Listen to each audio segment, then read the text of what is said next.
Acabei de gravar um vídeo muito bacana, pessoal, prontinho para ser postado. Mas, de repente, a plataforma nos surpreende com um vídeo, tá, de Marcos de Brasília atacando André de Deus do Rio de Janeiro. Eu não sei se você se deu conta de alguns movimentos de bastidores que, na minha opinião, estão muito evidentes. Se você prestar bastante atenção, ao que tudo indica, parece que o pastor da treta, da confusão, a turma do Pix, parece que esse pessoal deu um passo atrás, né? E teriam deixado a função de se explicar para os inscritos na mão de terceiros, ou seja, terceirizaram a função de dar explicações das coisas que fazem. Como eu já disse no vídeo de ontem, não sei se pela dificuldade de falar a respeito das coisas que acontecem nesse suposto ministério, ou se essa gente tem o objetivo de parecer um pouco mais espiritual, um pouco mais elevada, ou dar a entender às pessoas que estão à sua volta que não estão preocupados com polêmica. Mas provavelmente essa postura não dure muito, porque isso diz respeito ao caráter, isso diz respeito à personalidade, que logo volta a ser como sempre foi. Por que eu estou dizendo isso? Por que estas impressões? Porque quem assistiu, olha só, a confusão, a baixaria, a briga que saiu lá na live do pastor Ivan Valente, com certeza tem uma pulga atrás da orelha, tem um pé atrás com essa suposta reaproximação de Marcos com a turma da confusão, com o ministério da confusão. Quais são os interesses de Marcos? Não sabemos ainda. Claro que sabemos, mas deixa para lá um pouquinho só, né? Então, de repente, alguém que em menos de 24, 48 horas estava sendo esculhambado, inclusive sua esposa e filha, de repente passa a fazer parte desse ministério como um braço lá de Brasília. É muito interessante para alguém ter defensores, ter escudos humanos. Você se protege, você não precisa trazer explicações e você não corre o risco de se embananar ao explicar as coisas. Olha que coisa curiosa.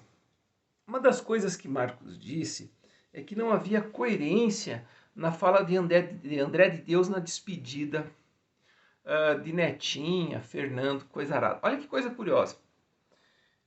Ele falou o seguinte, que aquela experiência na casa de Netinha havia mexido com os sentimentos de todos, tá? No entanto, que aquela experiência teria servido para o crescimento espiritual. Isso não divergiu em nada do que ele traz no seu testemunho de sofrimento por ter passado por essa experiência tão difícil. Sabe, em momento nenhum ele disse, estou chorando porque eu vivi um mar de rosas, um movimento de acolhida e estou indo embora. Nada disso. Se engana quem tenta passar essa ideia. André de Deus foi extremamente transparente ali naquele primeiro momento, né? E daí, na sequência, aparece o Fernando, né? Falando de amor, etc. Né? E aí eu me pergunto, a fala de Fernando, na opinião de Marcos, é verdadeira. A fala de André de Deus é mentirosa? Como é que funciona isso? É uma grande novela?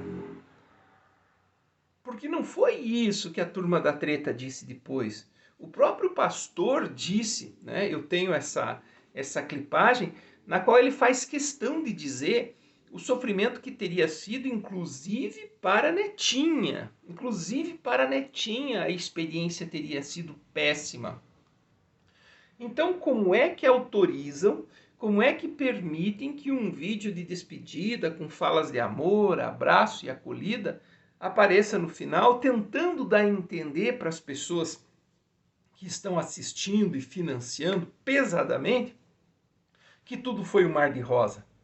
Não teria sido mais cristão e honesto dizer, não, nós não vamos publicar no canal do suposto ministério esse vídeo?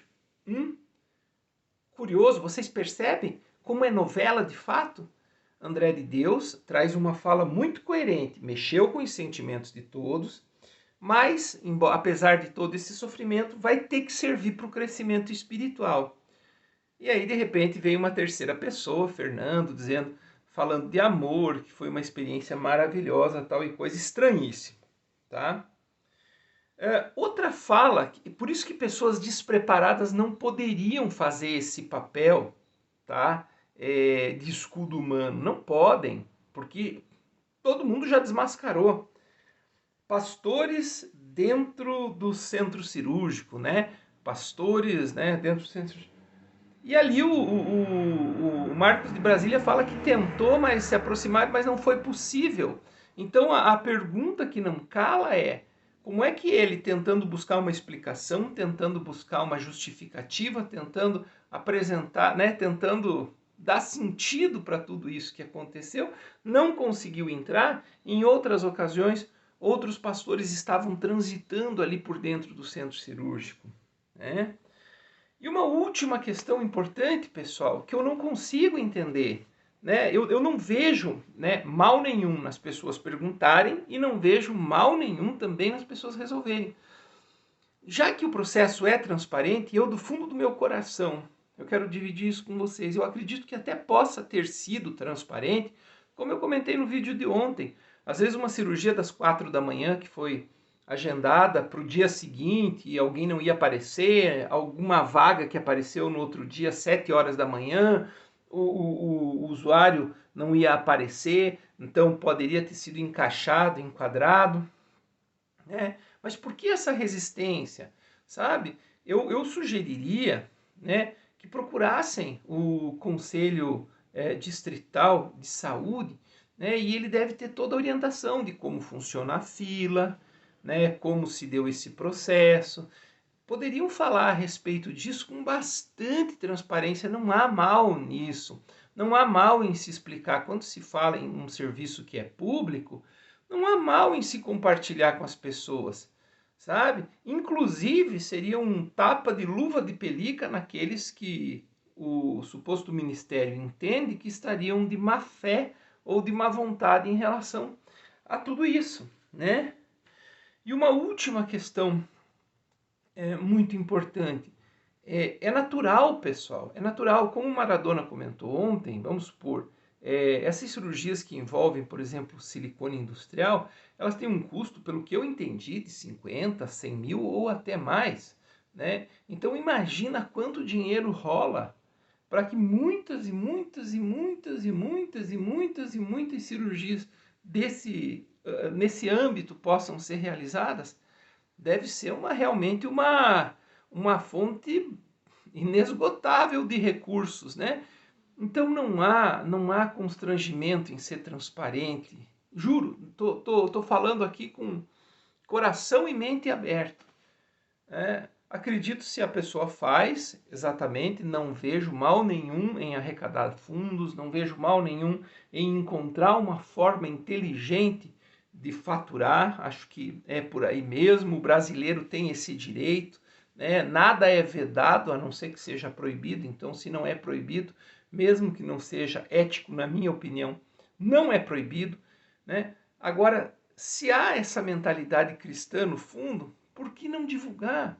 Vão até lá, procura o Conselho o Distrital de Saúde, vê lá como é que funcionou, como é que era essa ordem, vê com a regulação distrital. Eles podem trazer toda essa explicação e simplesmente joga-se um balde de água fria em toda essa história e todo mundo segue a vida com tranquilidade. Mas sabe, André de Deus, esse videozinho de ataque serviu para mostrar para todo mundo que te acompanha que, olha, as coisas que você disse se confirmaram ipsis literis, em cada ponto, em cada vírgula. Boa sorte, um abraço.